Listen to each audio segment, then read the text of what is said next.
नमस्कार. शॉर्टकट या यूट्यूब चॅनलवर तुमच्या सगळ्यांचं स्वागत. एखादी कल्पना आपल्याला सुचते, त्याची लगेच काही शॉर्ट फिल्म तयार होत नाही. तुम्हाला त्याच्यामध्ये कॅरेक्टर लागतं. कॅरेक्टरायझेशन म्हणजे पात्रांची रचना, पात्रांची निवड ही खूप महत्त्वाची गोष्ट असते कुठल्याही फिल्ममध्ये. फीचर फिल्म असो, शॉर्ट फिल्म असो. म्हणजे एखादी कल्पना तुम्हाला सुचली, तुम्हाला काहीतरी आजूबाजूला एखादी गोष्ट घडली आणि त्या घडलेल्या घटनेमधनं तुम्हाला कथेची बांधणी करावी लागते. म्हणजे ऑब्झर्वेशन तर तुम्ही आता करताच आहात. ऑब्झर्वेशन केल्यानंतर काहीतरी गोष्ट सुचते आणि त्या गोष्टीमध्ये एक पात्र येत असतात. ह्या पात्रांची रचना कशी करायची, ते पात्रांची उंची काय असेल, त्याचं वजन काय असेल, तो दिसेल कसा, तो बोलेल कसा, त्याचं वय काय असेल, ह्या सगळ्या गोष्टींचा विचार फिल्म मेकरला करावा लागतो. अल्फ्रेड हिचकॉक हा जगप्रसिद्ध दिग्दर्शक होता. आहे तो ग्रेट दिग्दर्शक, काही प्रश्नच नाही. त्याचे फिल्म सायको, बर्ड्स तुम्ही बघितल्या नसतील तर जरूर बघा. अल्फ्रेड हिचकॉक पात्र निवडीबद्दल तो म्हणायचा की सगळ्यात उत्तम पात्र रचना वॉल्ट डिस्नीला जमते. वॉल्ट डिस्नी मिकी माऊसचा निर्माता, मोठा कार्टुनिस्ट, केवढं मोठं साम्राज्य त्यांनी उभं केलं. हिचकॉक म्हणायचा की सगळ्यात उत्तम पात्र योजना वॉल्ट डिस्नीला जमते, कारण त्याला एखादं पात्र आवडलं नाही तर तो ते पात्र फाडून टाकतो. प्रत्येक दिग्दर्शकाला असं वाटतं की आपल्याला एखादं पात्र आवडलं नाही तर आपल्याला ते फाडून टाकता आलं पाहिजे, पण ते शक्यता फक्त वॉल्ट डिस्नीकडेच होती असं विनोदाने त्याला म्हणायचं होतं.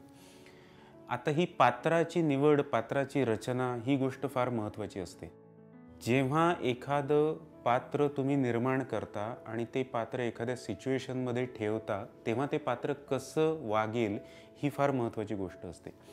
अनेकदा आम्ही अशा पद्धतीच्या एक्सरसाइजेस करतो की काही कॅरेक्टर्स निर्माण करायची आणि काही सिच्युएशन्स निर्माण करायच्या आणि मग त्या सिच्युएशनमध्ये ते कॅरेक्टर ठेवायचं आणि लेखकांनी, फिल्ममेकरनी त्याच्याकडे बघायचं त्रयस्थ दृष्टीने आणि ती पात्र त्या सिच्युएशनमध्ये कशी वागतील याचा अभ्यास करायचा आणि त्याप्रमाणे त्याची गोष्ट पुढे न्यायची. अशी एक एक्सरसाइज तुम्ही करून बघू शकता. म्हणजे दोन पात्र घेतलीत की बाबा एक म्हातारी बाई आहे, एक 10 वर्षाचा मुलगा आहे. आता एक म्हातारी बाई जिचं वय 60-70 आहे, जी वाकली आहे, तिला चालताना काठी घ्यावी लागते, आणि समजा दुसरा एक 10 वर्षाचा मुलगा आहे जो शाळेत जातोय पण त्याला शाळा आवडत नाही.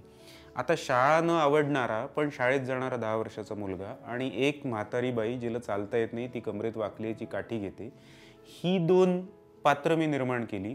आणि ही पात्र निर्माण करून समजा एक मी तिसरीच सिच्युएशन निर्माण केली की उदाहरणार्थ एका गावामध्ये एक तलाव आहे आणि काही कारणाने तो तलाव फुटला आणि पाणी व्हायला लागलं.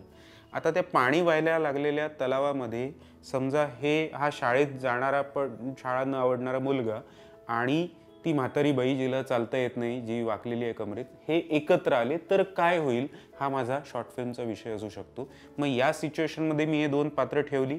मग ही पात्र कशी वागतील, तो शाळेत जाणारा मुलगा शाळेत जाईल की त्या आजीला वाचवेल, आजीची काय इच्छा असेल, त्यांची आर्थिक पार्श्वभूमी काय असेल, मग हा मुलगा ॲव्हरेज आहे की तो मुलगा खूप श्रीमंत आहे, तो खूप गरीब आहे, ही आजीबाई कारमधनं उतरते आहे का रिक्षातनं येते का चालत येते, असा सगळा विचार करत करत तुम्ही एक कथा फुलवू शकता. सिच्युएशन घ्या आणि त्याच्यामध्ये पात्र घ्या. आणि लक्षात ठेवा, शॉर्ट फिल्ममध्ये जेव्हा सिच्युएशन आणि पात्र घेता, खूप जास्त पात्र आणि खूप साऱ्या सिच्युएशन्स, खूप सारे लोकेशन्स घेऊ नका. तुमची शॉर्ट फिल्म ही कमीत कमी वेळाची असली पाहिजे. आणि तुम्हाला एक छोटीशी गोष्ट सांगायची असते, तर त्या 12, 15, 16 मिनिटाच्या लेंथमध्ये तुम्ही जर 15 कॅरेक्टर्स घेतली, 20 लोकेशन घेतली, तर त्याची खूप बजबजाट होईल. खूप जास्त कोंबून गोष्टी भरवल्याने ती गोष्ट चांगली दिसत नाही. अनेकदा तुम्ही रेस्टॉरंटमध्ये जेवायला जाता, खूप लोकांना थाळी आवडत नाही, कारण असं वाटतं की अरे 15 वाट्या, 25 पदार्थ, कोणालाच न्याय देता येत नाही. शॉर्ट फिल्ममध्ये असा बजबजाट येऊ नये.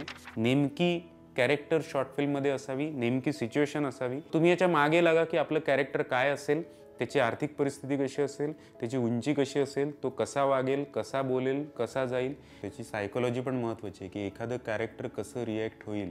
तुम्ही लक्षात घ्या, 2 सख्खे भाऊ असतात, पण ते सख्खे भाऊ एकाच गोष्टीला वेगवेगळ्या पद्धतीने रिॲक्ट होतात, कारण त्यांची वागण्याची, बोलण्याची पद्धत वेगळी असते. एखाद्याला समजा थोबाडीत मारली तर तो तुमच्या अंगावर धावून येईल, तो पळून जाईल, तो रडत बसेल, अनेक गोष्टी होऊ शकतात. ते त्याच्या सायकोलॉजीवर अवलंबून असतं. त्याचाही अभ्यास, त्याचीही मांडणी तुमच्या स्क्रिप्टमध्ये, कथेमध्ये असली पाहिजे. फार छान गीतेमध्ये वर्णन असं आलेलं आहे की स्थितप्रज्ञ कसा असतो, कसा वागतो, कसा बोलतो, त्याची लक्षणं सांगितलेली आहे. आपलं कॅरेक्टर या पद्धतीने कसं वागेल, कसं बोलेल, कसं चालेल, कसं फिरेल, याचा अभ्यास आपल्याला करायला पाहिजे.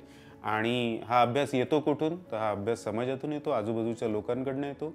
तुमच्या कॅरेक्टरला मिळती-जुळती लोकं बघा. मी तुम्हाला सांगितलं की ऑब्झर्व्ह करा, लोकांना बघा, ते कसे वागतात, चालतात, बोलतात, त्याच्यावरनं तुम्हाला तुमचं पात्र मिळेल. पण म्हणजे हे सगळं करताना ज्यांना तुम्ही ऑब्झर्व्ह करताय त्यांच्या लक्षात येऊ देऊ नका ही गोष्ट, नाहीतर वेगळीच पंचायत होईल. म्हणजे अर्थात तुम्हाला हे सगळं माहितीच आहे. पण तुम्ही केलेलं ऑब्झर्वेशन आणि प्रत्यक्ष तुमचं इमॅजिनेशन याचं मिक्सचर म्हणजे तुमचं कॅरेक्टर. सो तुम्ही सिच्युएशन निर्माण करा, कॅरेक्टर निर्माण करा, ते कॅरेक्टर त्या सिच्युएशनमध्ये टाका आणि मजा बघा. तुम्हाला खूप सुंदर सीन मिळेल. असे सीन एकत्र केले की तुमची फिल्म तयार होईल. सो तुम्हाला अशी सुंदर फिल्म करण्यासाठी माझ्या खूप साऱ्या शुभेच्छा. बघत राहा शॉर्टकट.